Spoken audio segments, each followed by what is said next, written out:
At yun nga mga kabel, oh. So ngayon mga kabel, Thursday ngayon, yung inaabangan nating ibon na si na yung NPL natin, na kalahi ng pastel natin is dumating na kami, kahapon. Medyo madilim na kasi, kaya hindi ko na na-video.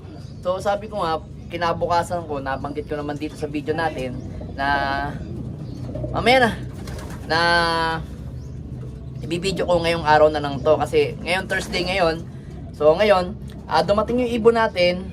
Bali ano yun mga kabel, kung nanonood kayo to sa sa page ko, in-upload ko yung video nung ni paring Elmo Sese na pinagkuhanan natin ng NPL. So ang plano kong gawing pangalan nun is Miss Elmo.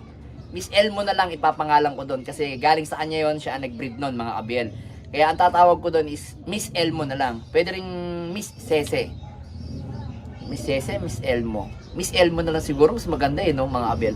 So yun na lang, si Miss Elmo na lang ipapangalan natin doon sa ibon. Kasi meron akong plano doon na ipapare sa kanya, pero same silang naglulugon mga kabel. So nandito ako sa mga ibon ko, ayan no. Kakatapos lang nilang kumain, lumipad at kumain mga kabel. So ito naman, so parang nandito naman yung ibon natin, ayan no, si Pula.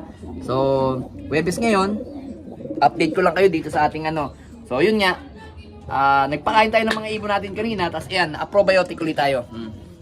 Yan. Sariling gawa lang yan natin mga kabel, probiotic yan. Sariling gawa ko lang yan mga kabel. Pang yan, pang flyer. Iba yung pang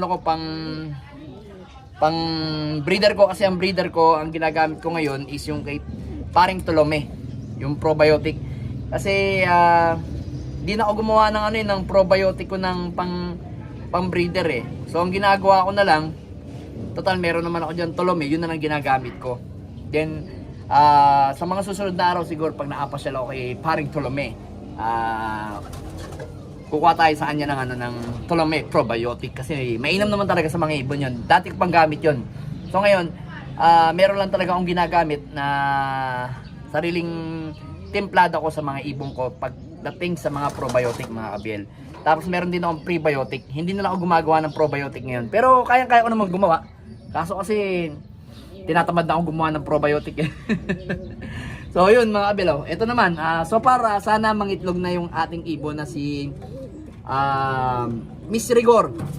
Nga pala, si Miss Rigor at saka si Rigor, yung tatay nilang si Rigor na kapatid ni Miss Peter, is yun ng kapalit ng ibon na dinala natin o pinadala natin sa General Trias Cavite mga kabel. Sa kaibigan natin si, shoutout sa'yo, Elmo Sese yan. So si Elmo Sese naman, kaibigan niya ng ating kaibigan na si Orlando Rupido. So doon nang galing lahat ng mga ibon na NPL. So mga kabel, so kami mga kaibigan niya na nakakuha sa kanya. So ngayon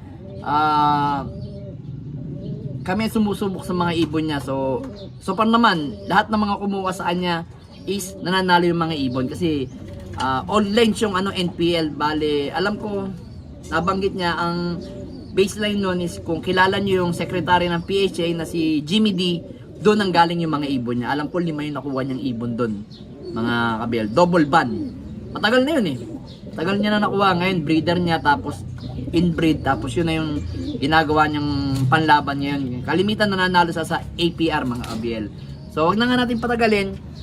Ito to yung tatay ni Rigor, isun nga na dala na sa General Trias kahapon. Yan o. Yan na, medyo mainit mga kabel. Init. Labas na tayo sa ating loop. So sanang maglagay ng mga ibon na lalagyan ko silang tape. Kasi wala akong katulong kasi yung young bird natin dito is 19. Aray mo. Wala tayong taga-tape mga kabel. Kaya tinatamad akong humawak. Kasi ko naman sila. Na-viewing ko kaninang umaga dito sa taas, sa cage natin, ilagay natin sila dito. Kapapasok lang ng alas 11, tapos pinagpahinga ko lang ng 30 minutes, tapos pinakain ko na sila mga kabel. So ito mga kabel, kunin natin yung ibon natin. So dalawa nga ipapakita ko sa inyo yung ibon. Ayan mga kabel, dito. Ito yung ibon Ayan mga kabel, yun Ito si si Miss Elmo. At ito naman yung ating Anson Ong, mga abel, oh. So kukunin lang natin. Teka lang mga abel. Wala kasi tayong tagahawak, ilagay lang muna sa handle tong ating camera mga abel. So ito mga abel. Oh, ito yung ibon mga abel, oh. Yan, oh. Ito yung ibon, medyo lubon. Gandang ibon mga abel, oh. Solid. Ano lang siya, medium size. So yung ganitong ibon na checkered, wala ako nito. Na direktang kapatid ni ni Mac Negra. So lahi nito ni Mac Negra, ito pa lang yung nahawakan ko. Pero yung isa namang NPL na dalawa kong hawak na si Pastel, magkapatid yon. Ito naman related din pero mas malapit to kay Mac Negra. Yun nga, ito nga yung lahi ni makikita nyo sa screen yung dito sa side, yung Mr. Rupido, yung first overall champion, young bird, second overall all bird mga abel yan. So yun nga, yung ibon na si Mr. Rupido at saka si Alice, ito si Alice mga abel yan. Yan dalawang yan, Rupido at saka Alice, yan is napunta kay Elmo Sese. Yan. Tapos ito yung inilabas mga abel. Ito ang singsing nito mga abel, 2014 CPL, tapos naka MacArthur mga abel. Aray ko, nasampal pa ako. Ba't nananampal ka? Sinungaling daw ako. Ayan o, PHA MacArthur mga abel. Medyo mailap siya yan. Paalang natin o. Ayan o, PHA. Tapos naka CPL, CPL yan, CPL 2014. So alam ko na-stop to sa karera mga kabel, no? Na-stop niya to sa karera. Gandang ibon, solid, no? Tumitingin sa likod ng bagwis, oh. Siyempre, pagagandahin pa natin yung ibon bago natin gamitin.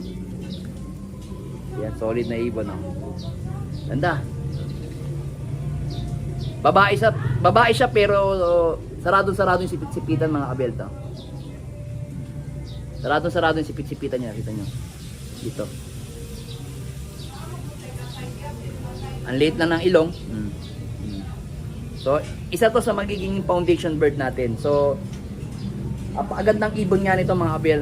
Sana magbigay sa atin ng magandang performance kagaya nung nililipad ng mga anak natin ng pastel mga kabel. Pero kukunin ko muna yung ipaparis natin dito mga kabel. Kasi ito, bakunat to.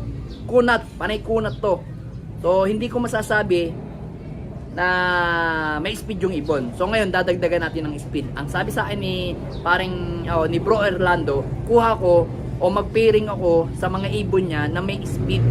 Para yung ibon makunat na may speed. Yan mga kabel. So ito kukunin ko lang yung asawa niya mga kabel o yung ipaparis natin. So ito mga kabel, ito hawak ko yung blue bar. Medyo naglulugon din. Ito yung Anson Ong natin.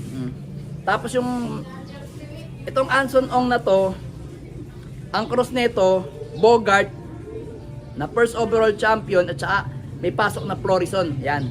Yan. Yan yung ibon, no? Ganda, oh. Yan. Gandang ibon. So, kung mapapansin ninyo, bakit siya walang singsing? Ito, live to hanggang Matnog. Kasabay ni Miss. Kasabay to ba ni Miss Peter? Hindi. Kasabay to nung lahi natin ng ibon na si ni Miss Peter. Yung checkered na nawala sa Kalbayog, yung live natin mga kabel. Tapos kasabay niya yung isang NPL natin na si Pastel is hindi rin umuwi mga kabel. Ito yung kasabay niya, yung mga nalambat doon. So ngayon, ito isa doon mga kabel. Umuwi lang to kamakailan lang. Kaso wala na siyang singsing, oh. Yan. So ito ang clock nito hanggang Matnog is nasa 1,000 plus. Yan. Bale, live siya hanggang ganon. Tapos pagdating ng Kalbayog, yun nga, pare-pares kami hindi sinuwerte sa Kalbayog dahil nagkalambatan. So, hindi naman natin sinisisi yung lambatan. Talagang hindi lang tayo swerte. Bawi na lang tayo sa susunod mga kabelo. So, ito nga yung papasok nating ibon. Kita nyo naman, no? Ang gandang ibon, no? Yan, no? Itim. Kaya kita nyo yung itim dito na yung tuka. Ayan, no? Sa ilong niya, merong, itim, oh. So, ito, ang lahi nito, Bogart Cross Florison. So, may speed to. Simula first lap hanggang nagwa 1,000 plus to, nagwa 1,1. Ligaspi, alam ko 1,1 to. So, ngayon, hindi ko to tinalo sa Legazpi, pero pagdating namin ng Matnog, panabay lang yung ibon namin. So, shoutout sa iyo, paring Joey De Leon, aka Popoy Sloop. Pipoy Sloop pala, Pipoy Sloop yan. Ito yung papares natin. Sana mag-match sila, mga kabel. Ito kasi may speed. Tapos yung si Miss Elmo, yun naman, natin, makunat lang. Uwi lang na uwi yun. Parang mga pastel natin. So, abangan natin yung ilalabas nila sa paparating na Summer 2027, mga kabel. Sana magbigay sa atin ng magandang performance yung mga ibon natin. Mga bago natin, mga kabel. Alright! Aray mo!